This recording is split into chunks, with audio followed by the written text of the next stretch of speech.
Welcome back. In this video, we'll be working with milk kefir, which is very similar to yogurt, except that it has far more bacterial and yeast cultures that are beneficial for helping reestablish a healthy intestinal flora. As you can see, we'll open the lid off here. It is quite thick, but not quite as thick as yogurt.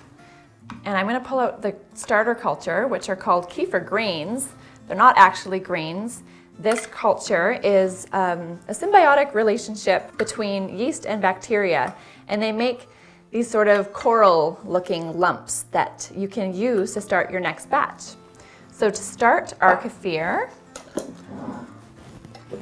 I'm simply going to be pouring milk into a jar. You don't have to heat it or do anything fancy like you do with yogurt.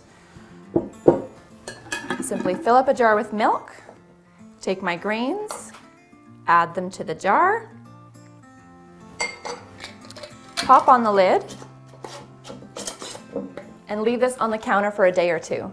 And usually within 24 to 36 hours, they'll be ready, 48 at the most. I won't leave it longer than that because otherwise the curds and whey tend to separate. So of all the fermented foods and beverages that you can consume, kefir will do the most for helping reestablish healthy intestinal flora. It creates almost a barrier, a coat in the intestinal tract that can help your own bacteria establish themselves in a biofilm or community. It basically coats everything in a beneficial layer of mucus where good bacteria can come and fill up those musical chairs we talked about in our lecture. So you want the good bacteria filling up those seats.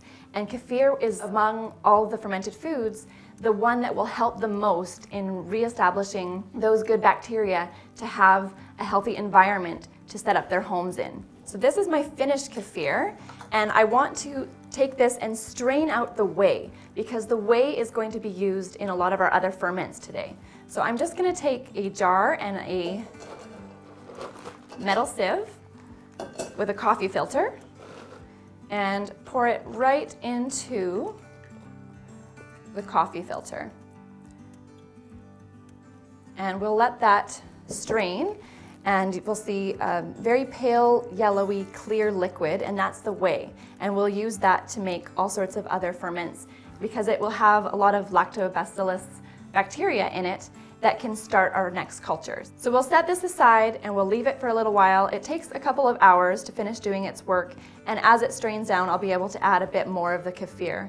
And while that is straining, we'll be able to move on to our other ferments.